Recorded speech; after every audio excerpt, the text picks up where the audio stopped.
Clara thinks it's better if you don't come this year. The words settle like frost on the phone line. I stand in my kitchen, one hand still holding the warm cranberry pie I spent all morning baking. The smell of sugar and orange zest lingers sweet and sharp, as if it hasn't yet understood it's been made for no one. I press the phone closer to my ear, hoping I misheard him. You mean, not at all? Drew sighs. It's just been a long year, Mom. We want something quiet this Christmas. Simple. Quiet. Simple. Words that used to mean peace now sound like rejection dressed in politeness. I try to steady my breathing, but the sound of laughter in the background. Clara's voice, bright and young, cuts through me. I can bring the pie, I whisper, uselessly. The kids love Clara-made plans. He interrupts. We already have everything covered. It isn't anger that rises in me. It's disbelief, like cold air trapped under skin. I've driven through blizzards to bring him soup when he was sick, stayed awake through nights of worry when he couldn't pay rent. Now I'm being managed as if I'm one of the problems he needs to simplify. I understand, I manage to say, though my throat tightens on every syllable. The call ends. The kitchen hums with silence. I place the phone down beside the pie and let my hands rest on the counter. Outside, snow has started to fall, small and soundless, covering the tracks of yesterday's visitors. For the first time, I notice how still the house is. No ticking clock, no footsteps, no second voice to say it'll be all right. I take the pie out of the pan, wrap it in foil, and set it on the table. I can't bring myself to throw it away. Maybe I'll freeze it for later, I think, for someone who might still want it. And as the snow deepens outside, I feel something inside me begin to shift quietly. But for good. I dusted Drew's room that morning, like I always do a few days before Christmas. Even though he hasn't slept here in over a decade, I still smooth the blanket over the twin bed, fluff the pillow, and run a cloth along the bookshelf he built with Thomas when he was 13. His initials are still carved into the underside of the window ledge, barely visible now, but I know exactly where they are. There's a tiny drawer in the desk, one that sticks when you open it. Inside, I keep a few old notes, his handwriting, as a boy, messy and proud. Mom, I'll be back after practice. Love you. I've read them more times than I'd ever admit. I wrapped presents last week. A puzzle for Emily, the astronomy kit for Jacob, labeled in neat handwriting, stacked beneath the tree that I dragged in from the back lot myself. I decorated it in silence, one box of ornaments at a time. The angel on top wobbles slightly. I didn't bother fixing it. Sometimes I imagine them all showing up without warning, laughing as they spill through the door, stamping snow from their boots. Sometimes I even heat the cider just in case, but today, the windows stay fogged with stillness. I sit by the window as afternoon dims into early dark. The snow falls heavier now, blanketing the street, hiding all signs of life. No cars pass. No figures appear. I used to tell myself they were busy. Now I know better. I carry Drew's gifts upstairs and place them gently on his bed. I fold his old flannel shirt, the one he left here years ago, and set it next to them. The room is quiet, waiting. Downstairs, I hear the mail slot click open. I used to think sacrifice was a kind of quiet strength, something you gave without needing anyone to notice. When Drew was 10, I worked mornings at the fabric store, afternoons sewing alterations from home, and nights mopping floors at the school cafeteria. The seams between those jobs blurred. I'd nap in a chair, thread still tangled around my fingers. I never complained, not once. Not when we ate soup 4 nights in a row, or when I walked to work in boots with the soles peeling back. I didn't have time to complain. I had a boy to raise. When he got into college, I cried in the car alone. Happy tears, proud tears, but also fear. I had no way to pay the deposit. I sold my wedding ring the next day. Thomas wouldn't have minded. He would have done the same. At the graduation, I sat in the back row, Clara was already in the picture by then. I remember how she curled her arm through his, how he glanced back at me with a half smile that said, "Thanks, Mom." That was enough for me. When they bought their house, I didn't hesitate. I offered part of my retirement savings for the down payment. "You'll need a backyard for the kids," I said, even though I'd never set foot in that yard again. They sent thank you flowers. Clara picked them out white lilies. No card from Drew, just a text. "We appreciate it." I told myself that love didn't need acknowledgement. But lately, I wonder if I taught him that love comes without limits, without memory, without cost. Now the same house I helped build is the one I'm not welcome in. The same boy I lifted for 20 years tells me gently to stay away. I stand by the window envelope in hand. My name is printed neatly on the front. Paris stamps in one corner. My heart stirs, unsure whether to brace or to hope. I peel the envelope open. The envelope feels heavier than it should. The paper is thick, the kind used for things that matter. My name is typed neatly across the front, Ms. Marla Quinn. The return address reads Moreau and Levesque, Paris. For a moment, I think it's a mistake junk mail from some travel agency. But when I slit it open with the edge of a butter knife, a letter slides out. Formal and precise. Ms. Quinn, you are named the primary beneficiary in the estate of the late Elise Moreau. Please contact our office to arrange the execution of her will. The name strikes like a familiar chord buried deep in dust. Elise. I sit down before I realize I've lost balance. My host mother in Paris, 1978. I was 22, scared, wide-eyed, living with her in a sunlit flat near Montparnasse. She taught me how to order coffee properly, how to mend a hem with invisible stitches, how to stand straight when speaking. When I left, she hugged me and said, "Promise me, Marla, you won't make yourself small for anyone." And then life happened. Letters stopped. Years stacked quietly on top of each other. I stare at the page, tracing the embossed seal of the law office. Elise had died, and somehow, across decades and continents, she'd remembered me. Tucked behind the formal letter is a handwritten note. Madame Moreau often spoke of you as family. We hope you can attend the estate transfer in Paris. She left specific instructions that you be notified personally. I read it twice. The words blur and sharpen again, carried by something that feels both foreign and familiar. Outside, the snow has stopped. The house is wrapped in silence, the kind that asks for movement. I fold the letter carefully and place it beside the pie, still wrapped in foil. I didn't tell Drew. I booked the flight in the quiet hours after midnight, the glow of the computer screen, the only light in the room. One-way economy, no extras. I used what little I had in savings and packed only what fit in a single suitcase. One pair of boots, 2 sweaters, my passport, and Elise's letter folded carefully inside the front zipper. The plane touched down in gray morning light. Paris looked the same, and nothing like I remembered: wet cobblestones, hurried footsteps, winter breath clouding the glass. At arrivals, a man in a charcoal coat held a card with my name, Madame Marla Quinn.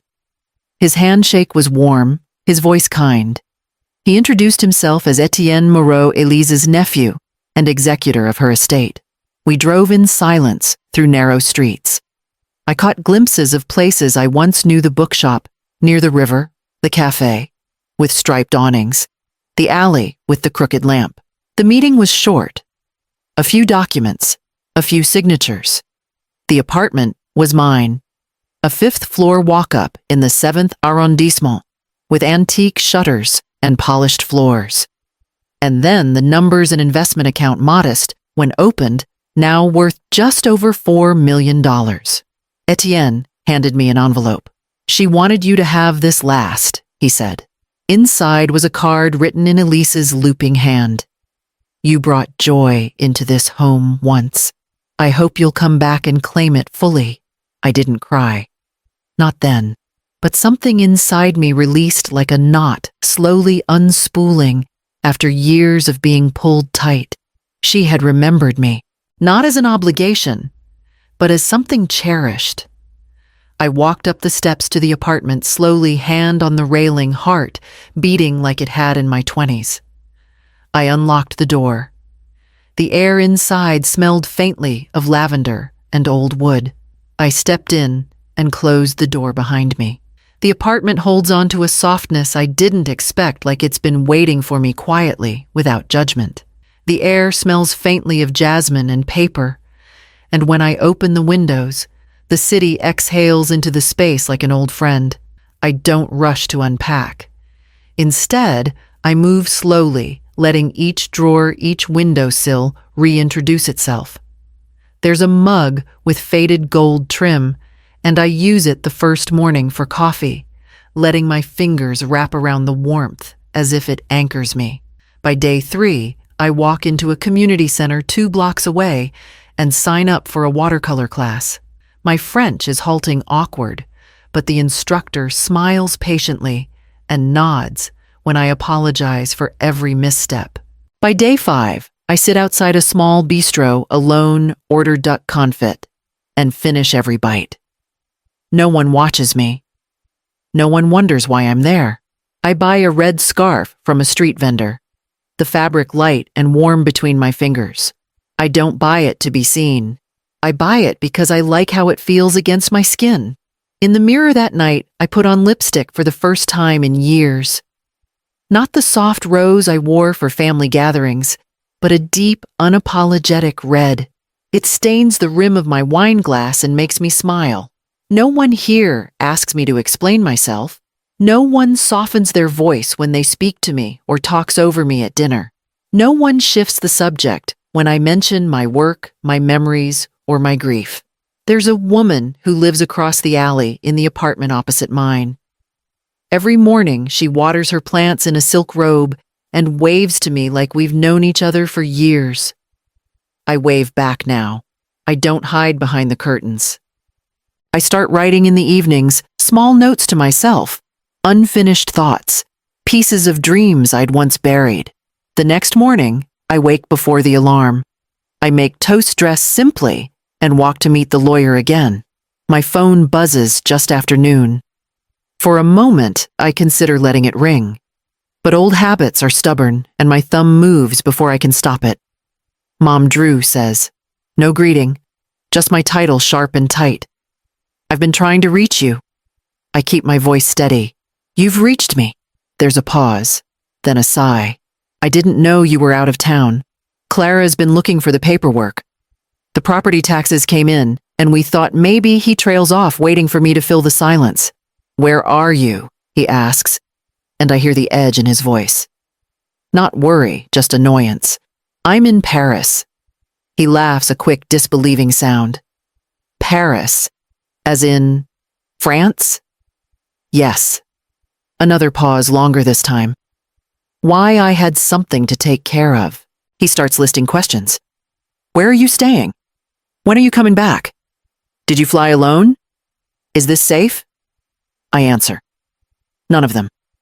I look out the window while he speaks.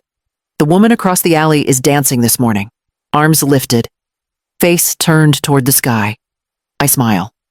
"Mom, this isn't like you," he finally says. "You usually let me know before you disappear." I almost laugh. Disappear? As if I had ever truly been visible. "I'm fine, Drew," I say simply. "Enjoy your holidays."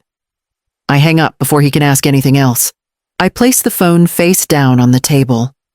The quiet after is different now, not lonely, just spacious. I don't check for follow-up messages. I don't need to read what I already know. Instead, I slip on my shoes and grab my coat. I'm due to meet Etienne at the notary's office. Today, the title is transferred. The apartment will no longer be temporary. It will be mine. The texts come in waves. "We didn't mean to hurt you. Can we just talk? Could you help us out this month? Just until things even out?" I read them once, maybe twice. Then I delete them all. Not in anger, just clarity.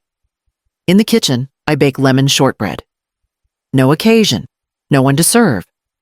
Just because I like the way the dough feels between my hands. I eat too warm, straight from the tray. I don't bother with a plate. That afternoon, I take myself to the Musée d'Orsay. I wander without direction, stopping wherever the light hits right. I linger in front of a Degas for 15 full minutes. I don't have to rush home to cook for anyone to answer a call, to explain where I've been. Later, I find a small bookshop tucked beside a florist. Inside, it smells of dust and worn pages. I scan the shelves without looking for anything in particular until my hand lands on a spine I know. The Glassblower's Daughter. I read it when I was 22. I still remember the main character's name, the way she held fire in her hands and didn't flinch. I sit in the corner of the shop and open to page 1. The words come back like an old melody. I can see the version of me who read it the first time sitting on Elise's balcony, in a borrowed sweater, a croissant in one hand, bare feet tucked beneath her. That girl was brave. Not loud, but steady. Unafraid to dream.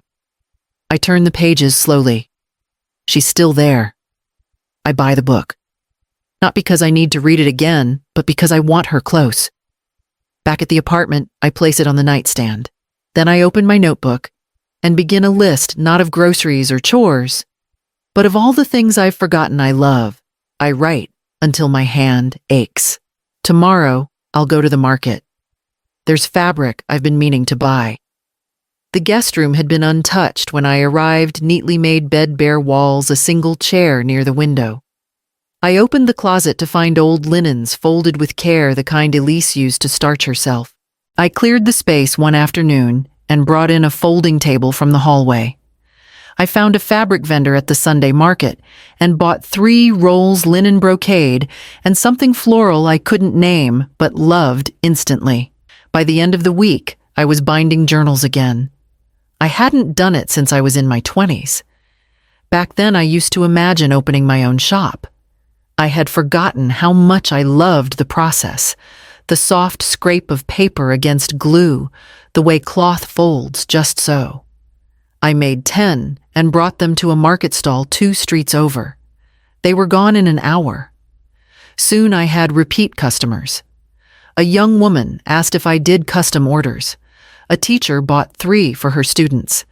I started waking up early just to work while the light was soft. In the afternoons, I walked along the Seine with women I'd met through the watercolor class.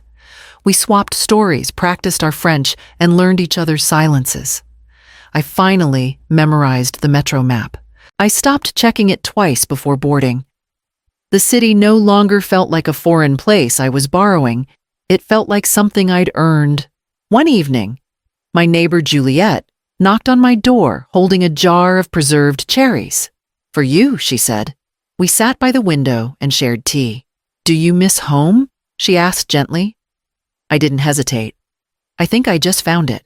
Later that night, I stood in my little studio shelves, lined with finished books, scraps of cloth spilling from drawers. I opened the window, breathed in the cold air, and felt still for the first time in years. Spring came quietly, but with certainty. The wind softened. Balconies bloomed. The city shook off its chill, and I found myself rising earlier, drawn to the open windows and the gold of early light on the buildings across the street. The email arrived late in the evening, just as I was steeping tea. The subject line was simple: "Hi, Grandma." I opened it slowly, already knowing who it was. "Emily, they didn't tell me you left. Dad said you were busy, but I know that's not true. I miss your tea and your stories. And your laugh. I really miss your laugh." I sat there for a long time. I could hear her voice in every word. That evening, I wrote back. I told her Paris was beautiful, that I was learning things again, that I thought of her often. I told her I missed her too, without blame, without weight. Just the truth. I didn't mention Drew. I didn't ask about Clara. I didn't need to. The letter wasn't about them. When I slipped my reply into the post box, I felt something settle in me. Not closure, just peace. a quiet understanding that I could love someone without carrying their decisions. This life I was living, the books stacked high in my studio, the tea shared with neighbors, the streets I walked without asking for permission, none of it had been planned, and none of it needed to be justified. I had spent years waiting to be welcomed, to be needed, to be told I mattered. But the truth was simpler. I matter because I'm here, because I chose to stay. Now when I open the door to my apartment, I don't pause or hesitate. I don't check my reflection or hold my breath. I step inside fully. I leave the door open. And for the first time in my life, I don't ask if I belong. I already know.